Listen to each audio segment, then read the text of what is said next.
what does this mean? There are those who have argued that whatever happens in the APC is APC's business. PDP business is PDP. The last president of the PDP is Goodluck Jonathan. And as such, they need to make that arrangement going forward. And perhaps that's the argument in 2019 and 2023 put forward by Atiku Abubakar and some of his supporters. But one person who was in that meeting will be coming on the program now to discuss some of the outcome of the meeting. I'm being joined by a former member of the House of Representatives, Honorable Tajuddin Yusuf, is live for us here on the program. Thank you so much, Honorable Yusuf, for joining us tonight. It's my pleasure. Concern PDP stakeholders, that is new to my ears. When did you guys form it? Concern because of the issues on ground. We chose not to keep quiet.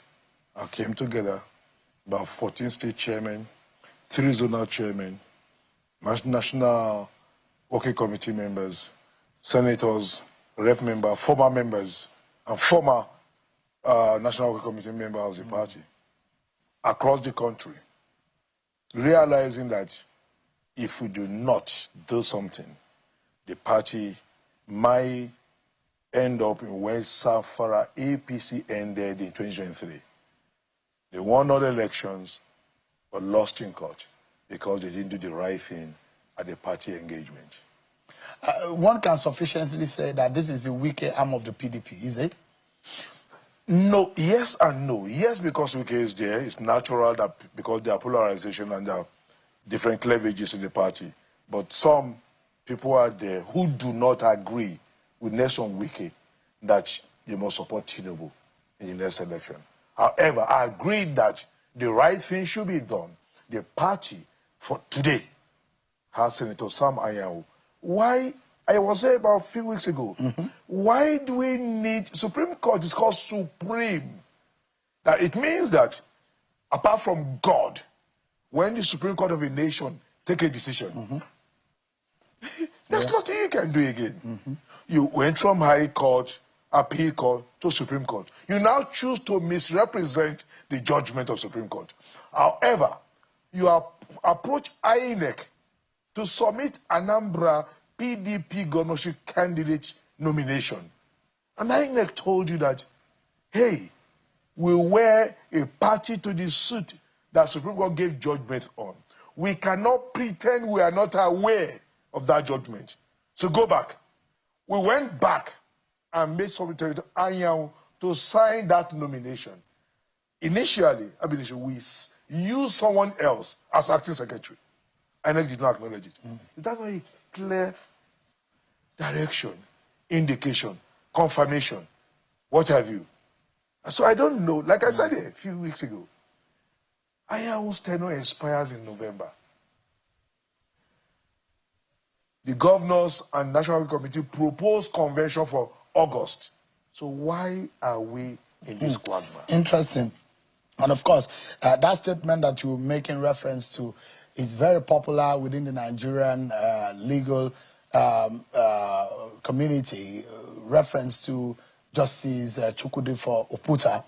And about also you can reference it to Justice Jackson, Richard Jackson in the United States, who says, Supreme Court, we are not final because we are infallible, but we are infallible only because we are final.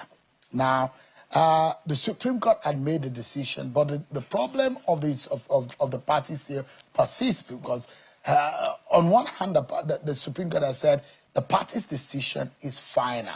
And every member of the party should abide by the decision of the party. So there seems to be a lot of confusion that is going on. But the question I would like to ask you here, Honorable, is that there are those who think that those of you who met yesterday could be described as PDAPC. I am PDP. But, I mean, with an inflection of the APC. No, sir. Yes, some weak is the reason why people think that way. And again, there are members out of the 5 governors who supported Bola Tinubu in the 2023 election, 4 of them were there. Nyesom Wike, members of the G5. The only person who was not there is Seyi Makinde. Nyesom Wike, Ugwanyi, former governor of Benue, and former governor of Enugu State. So they were all there yesterday, which pointed at one thing, that these were those who had the interest of the APC at heart. And the president, the minister said he will support President Bola Tinubu for second term. How did you get there?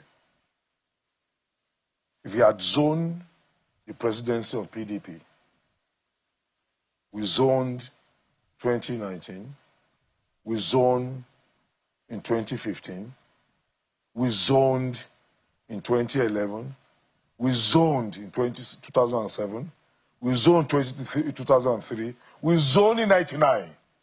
When PDP was at formative stage, there were a lot of very robust, intelligent, qualified northerners who wanted to run.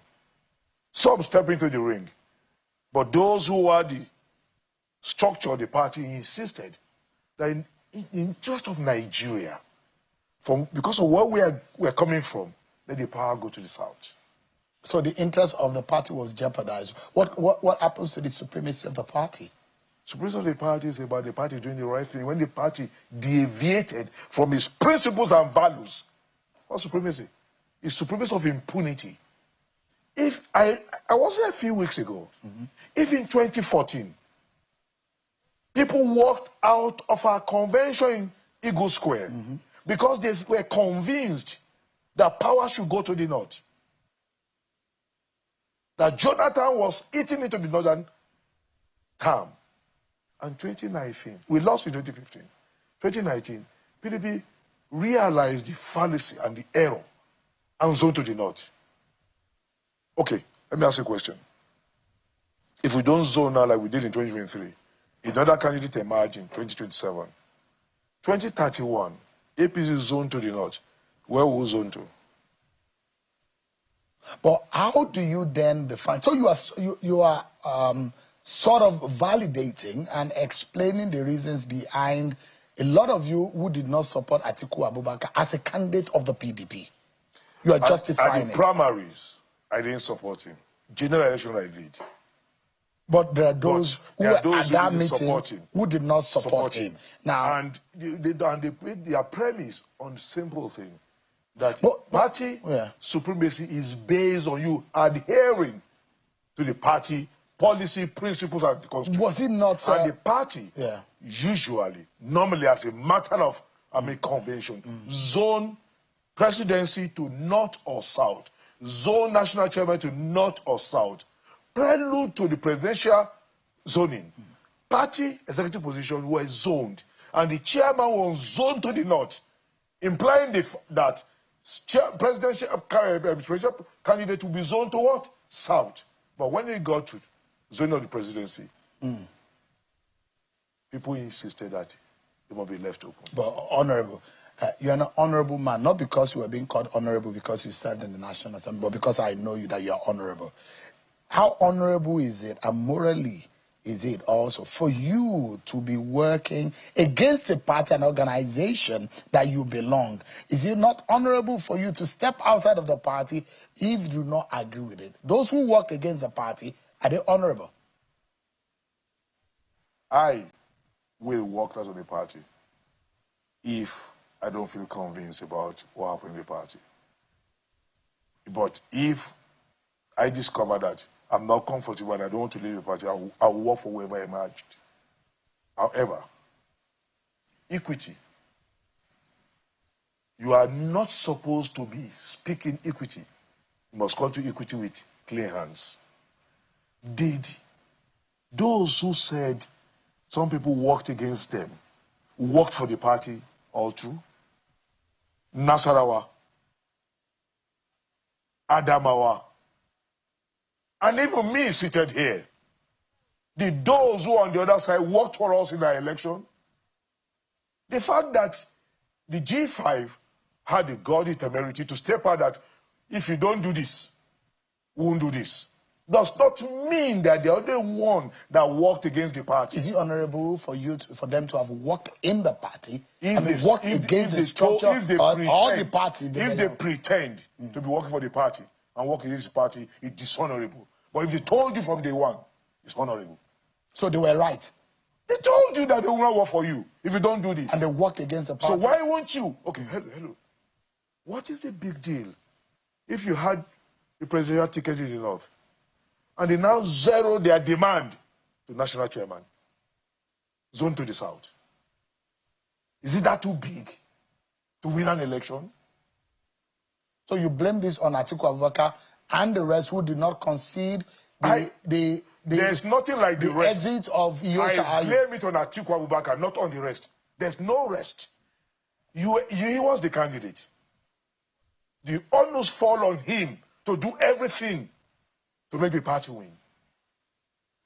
Whatever any other person does is to support his effort. So were you surprised when the former governor of Delta State now exited the party at the end of the day? He said, it's not that he just exited the party. He said, I regretted accepting the VP.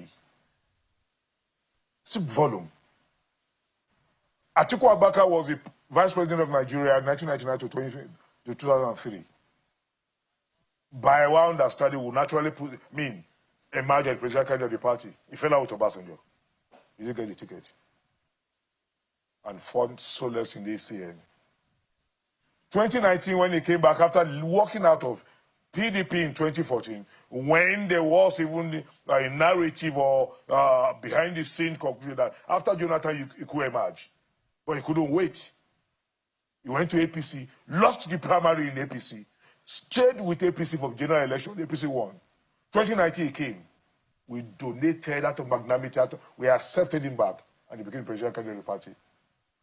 And Obi became his VP. 2003, 2023, he lost Obi to Labour. How? I've heard a lot of narrative how Nation Wike's ambition was the reason why Obi left. Coach me. Obi left because Atiku could not guarantee his VP-ship.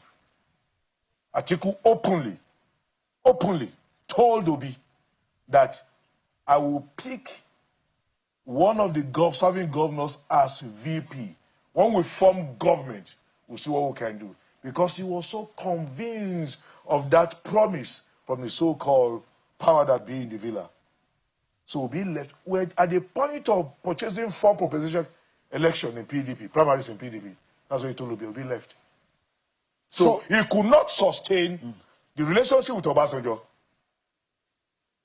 He could not sustain the relationship with Obi for 4 years. Okowa came on board in 2023. He could not sustain a relationship with Okowa for 2 years. It speaks volume of the kind of person he is. So if he had used or picked Nyesom Wike as a running mate, would the result have been different? Definitely. Let's even leave Nyesom Wike. If he had not bungled the Obi relationship, if Obi had remained in PDP and he picked Obi as VP, I assume I'm not God, they would have won the election. That's 6 million plus another 5 million. It might not be a 6 million vote because you are. It might be about 12, 13 million or thereabout. Thank you. But how can you throw away, a block? Obi represented at that time the Southeast agitation for presidency. So if you had kept Obi in the party, so Nyesom Wike and what have you coming as an issue now is because I tell people the Obi movement became viral, become potent because Wike lost in PDP primaries, Osibajo lost in APC primaries, and Nigerians were looking for something different from the usual. So if PDP does zoning to the south, and your group is saying you need to make, as a matter of urgency, make a proclamation about the zoning now. That's what your group is saying. If that happens, what about the North who will say, wait a minute, Bola Tinubu has spent 4 years. You guys, is the PDP going to say we are going to do 4 years? Or how do you balance it? What do you tell Nigerians to say, oh, vote for us for another 8 years so that we can, the South would have done 12 years? From there, we move into the policies and the achievement of the government. I will begin to postulate why PDP is better than the APC. But when you fail ab initio from the foundation, it becomes difficult. You can't build on nothing. if you are saying, okay, let's concede to your argument. Okay, when you now pick a northern candidate, what you tell the South? Oh, South, don't worry, he will do one term and give to you power. It's not serve as the proponents and those who say that zoning in the PDP is not a national thing. It is a party thing. Just for a moment. And when that was crafted in the party, it was believed based on what goes on in the party. That the last time the party had sway at the center was Jonathan. And the next available zoning in the PDP is to the north. And those were those who supported the zoning to the north, or Atiku Abubakar's candidature in 2023. And that's what it's saying. No, 2019. No. Yeah, even 2019 was ordinarily making sense because in any case, a northerner is still the president. But what do you say about 2023? When a northerner would have spent 8 years. And that was the argument that I had on this program. When those who are in the PDP and supporting Atiku Abubakar will tell you that forget APC. We are not APC. We are focusing on the PDP. What do you say to that argument? The moment principles, policies are defined solely for a man's ambition, a man's desire, it becomes dangerous and most time calamitous.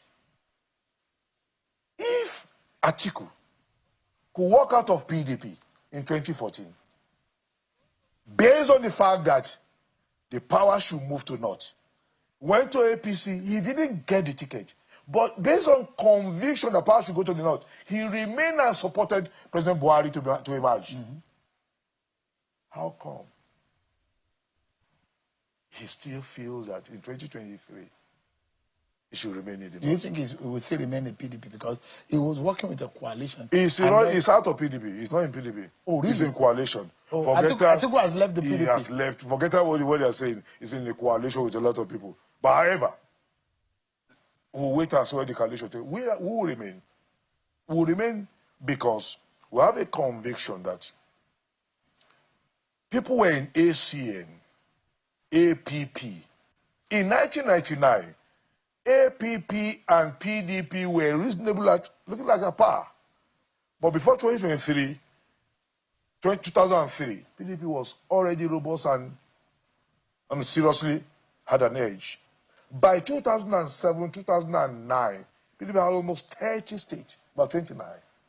And some people still remain in their party. But if you say that Atiku is ideologically out of the PDP, so who then is the other arm of the PDP that is? Because it is believed that it is Atiku and Wike. No, we see, let's leave Wike.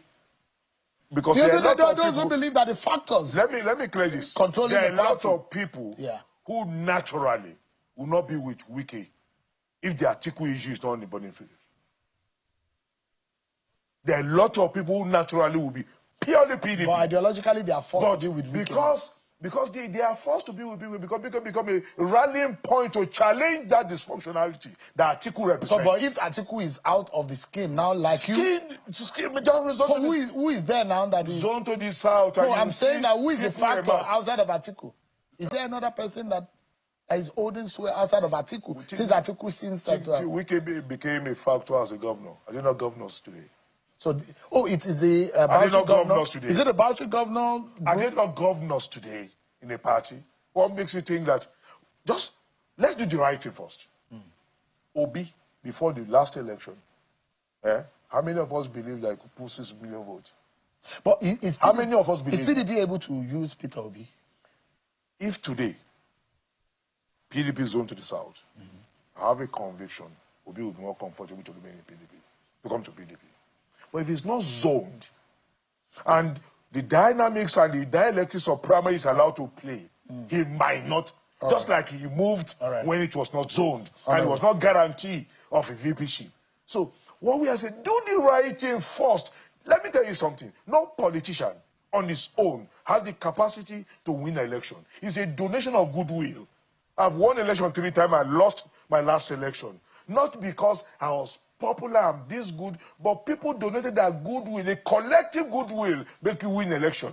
So this idea of making it as if it is not Mr. A, we can achieve it. All right. Zone to the south and see what will happen. But if you continue this trajectory and continue to, progress in error, we are postponing the doomsday. All right. Honorable Tajuddin Yusuf, former member of the House of Representatives and a member of the newly formed Concerned PDP Stakeholders Forum. Thanks so much indeed for your time. I appreciate it. My pleasure.